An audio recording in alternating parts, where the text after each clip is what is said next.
सूरह अत-तकवीर। बिस्मिल्लाहिर्रहमानिर्रहीम।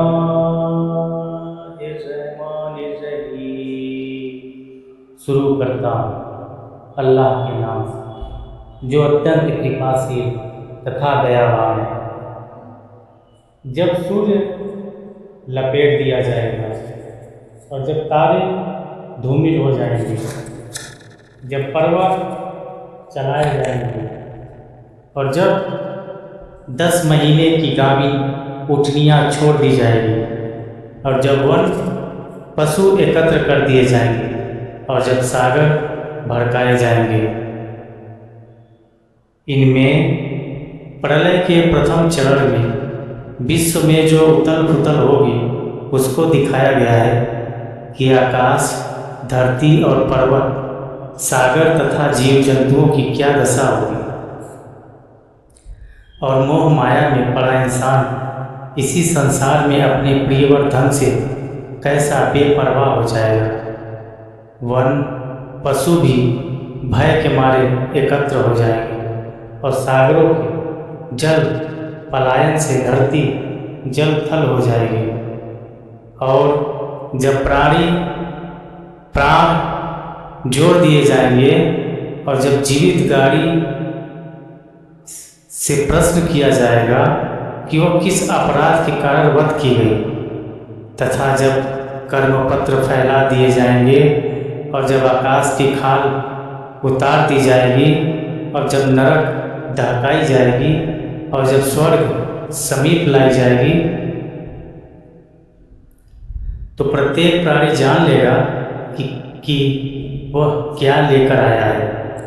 इन आयतों में प्रलय के दूसरे चरण की दशा को दर्शाया गया है कि इंसानों की आस्था और कर्मों के अनुसार श्रेणियाँ बनेंगी। निशंसितों मजलूमों के साथ न्याय किया जाएगा, कर्म पत्र खोल दिए जाएंगे, नरक भड़काई जाएगी, स्वर्ग सामने कर दी जाएगी और उस समय सभी को वास्तविकता का ज्ञान हो जाएगा। इस्लाम के उदय के समय अरब में कुछ लोग पुत्रियों को जन्म लेते ही जीवित कर दिया करते थे। इस्लाम ने नारियों को जीवन प्रदान किया और उन्हें जीवित कर देने को घोर अपराध घोषित किया। आयत संख्या 8 में उन्हीं निशंस अपराधियों को धिक्कारा गया है।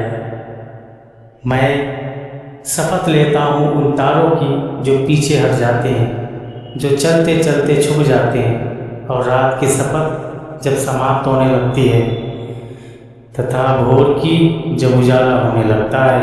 एक कुरान एक मान्यवर स्वर्गदूत का लाया हुआ कथन है जो शक्तिशाली है। अर्श सिंहासन के मालिक के पास उस पद वाला है जिसकी बात मानी जाती है और बड़ा अमानतदार है।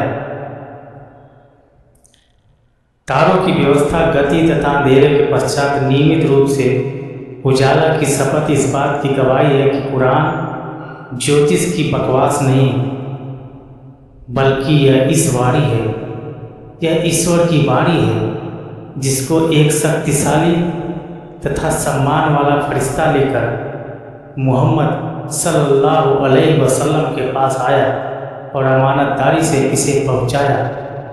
और तुम्हारा साथी उन्मत्त नहीं है जिसने उसने उसे आकाश में खुले रूप से देखा है। वो परोक्ष गैब की बात बताने में प्रलोभी नहीं है।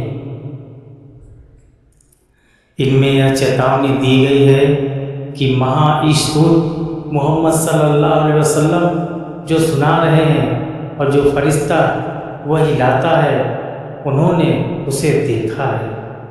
वो परोक्ष की बातें प्रस्तुत कर रहे हैं, कोई ज्योतिष की बात नहीं जो धिक्कारे शैतान ज्योतिषियों को दिया करते हैं। ये धिक्कारी शैतान का कथन नहीं है। फिर तुम कहाँ जा रहे हो?